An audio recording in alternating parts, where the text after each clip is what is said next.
Conforme aux normes internationales, composé d'une combinaison unique de lettres et de chiffres suivis du numéro de la région. Seulement, certains véhicules continuent de circuler avec des plaques d'immatriculation de type WW en dépit des règles en vigueur, ce qui entraîne de nombreuses infractions. Le porte-parole du gouvernement a ainsi lancé un avertissement ferme aux propriétaires de ces plaques non conformes. Ces plaques sont illégales et régulièrement les services de police mènent des opérations pour pouvoir justement arrêter tous les véhicules qui ont ces plaques fantaisistes. Et tous ceux qui utilisent ces plaques vont être confrontés à la rigueur de la loi. Sauf que quand la police commence les opérations, comme par enchantement, elles disparaissent tous, ce qui montre bien que les utilisateurs de ces plaques sont conscients qu'ils sont dans l'illégalité. La semaine dernière, le Conseil national des droits de l'homme de Côte d'Ivoire a publié un rapport recensant 4 481 cas de grossesse survenus en cours de scolarité entre septembre 2024 et juin 2025. Ce chiffre représente une augmentation de 8,31% par rapport à l'année scolaire précédente. Toutefois, Amadou Koulibaly a contesté ces données, annonçant une baisse réelle du phénomène, tout en réaffirmant la détermination du gouvernement à lutter contre ce fléau. Ces chiffres sont différents de ceux du ministère de l'Éducation qui note plutôt une baisse. C'est un sujet qui reste préoccupant, c'est vrai. Le ministère en a fait son cheval de bataille et du compte-rendu verbal qui a été fait en conseil de gouvernement, ces chiffres sont plutôt en baisse et on devrait s'en féliciter, mais continuer à travailler pour tendre vers l'objectif zéro grossesse en milieu scolaire. Les 5 gendarmes ivoiriens arrêtés au Burkina Faso il y a quelques jours ont été libérés par les autorités burkinabées et sont rentrés discrètement à Abidjan dans la soirée du 29 juin 2025. Ils avaient été interpellés le 21 juin par les volontaires pour la défense de la patrie, un groupe civil armé appuyant l'armée burkinabé alors qu'ils effectuaient une patrouille sur un site d'orpaillage illégal à Calamon, près de la frontière entre la Côte d'Ivoire et le Burkina Faso. Cette libération a été saluée par le gouvernement ivoirien. Nos frontières sont ce qu'elles sont, les limites ne sont pas toujours très nettes, donc il arrive que nos hommes traversent la frontière ou que les hommes armés du Burkina traversent aussi la frontière côté ivoirien, mais aujourd'hui un canal est trouvé pour régler donc ce genre de situation. Sonore.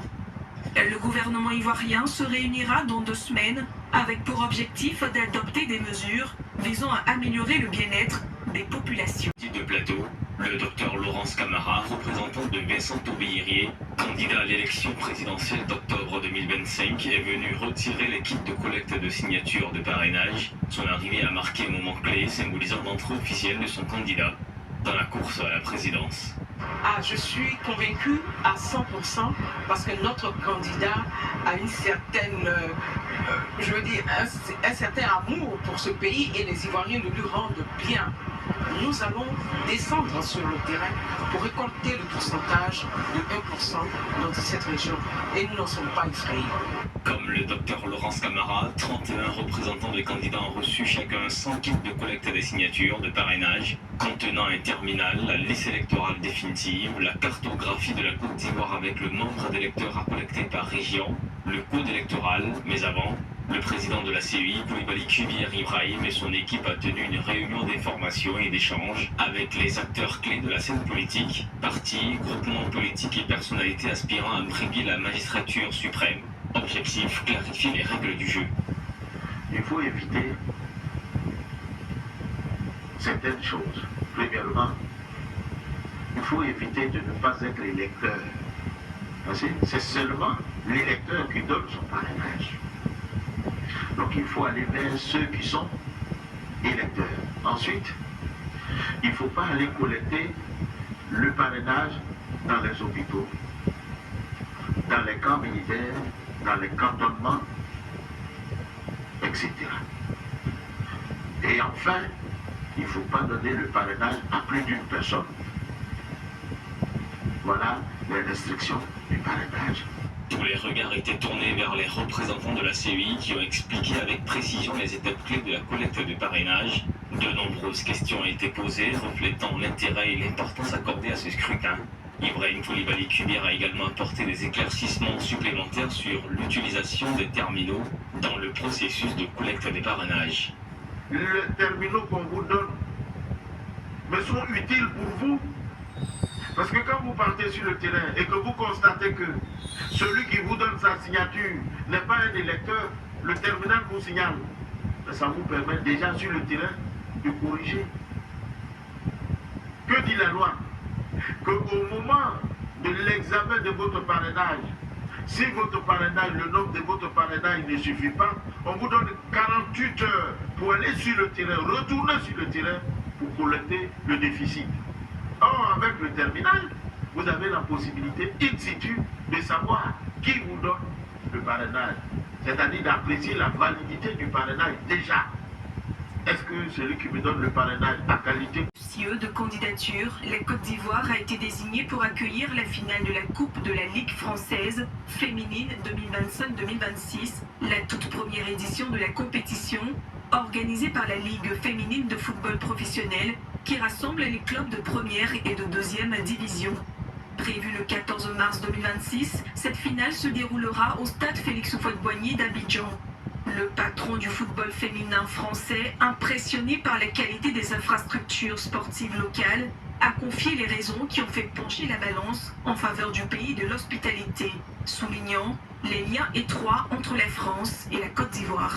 Le choix d'Abidjan et de la manière dont nous allons l'opérer démontre notre volonté d'être le plus professionnel possible, car tout ce qui nous a été montré depuis hier démontre non seulement une connaissance extrêmement grande des manifestations importantes, mais en matière de football et d'infrastructure, nous avons vraiment vu ce qui se fait de mieux sur le plan professionnel. Nous sommes comblés parce que nous n'avons vu que de belles choses, des choses professionnelles, des choses très bien organisées et qui militent pour que nous fassions une finale de la Coupe de la Ligue française qui soit la plus belle qui n'ait jamais existé. Et les autorités ivoiriennes, en synergie avec la Fédération ivoirienne de football, envisagent de réorienter la politique des sports en redynamisant le football féminin, offrant aux femmes athlètes des plateformes d'expression et de performance à la hauteur de leur talent. Le football n'est pas seulement réservé aux hommes. Vous comprenez quand même avec moi que nous avons une équipe nationale de football féminine qui a participé au éliminatoire de la Coupe d'Afrique. Donc c'est dans cette même dynamique-là que nous avons voulu maintenant nous insérer dans, bien entendu, nous servant de l'expérience de la Ligue professionnelle française pour qu'on essaie de redynamiser aussi au niveau de la Fédération ivoirienne de football le sport féminin. Il était important qu'on puisse essayer de se frotter à l'expérience de la Ligue professionnelle pour que nous aussi nous puissions arriver à un niveau professionnel comme ils le font. L'événement sera suivi dans plus de 170 pays grâce au partenariat média de la Côte d'Ivoire, opportunité de démontrer sa capacité à accueillir une fois de plus des événements internationaux. Prem a confirmé la condamnation pour diffamation d'Ousmane Sonko, actuel Premier ministre. En 2021, il avait accusé l'ex-ministre du Tourisme, Mame Mbaye Niang, de mauvaise gestion de fonds publics. Cette affaire lui a valu 6 mois de prison avec sursis, une amende et une éligibilité à la présidentielle. Malgré cette décision définitive, Sonko contexte un procès politique et demande une nouvelle audience, relançant les débats sur son avenir politique. L'Iran a suspendu sa coopération avec l'Agence internationale de l'énergie atomique sur l'ordre du président Massoud Pezeshkian. Cette décision intervient après des frappes israéliennes et américaines sur ses installations nucléaires et répond à une résolution de l'AIEA dénonçant la marque de transparence de Téhéran. La communauté internationale redoute une nouvelle escalade et les appels à la reprise des négociations se multiplient. Dans le même temps, une possible escalade s'annonce à Gaza. Le président américain Donald Trump a déclaré qu'Israël avait accepté un cessez-le-feu de 60 jours. La proposition finale sera bientôt transmise au Hamas via les médiateurs qataris et égyptiens.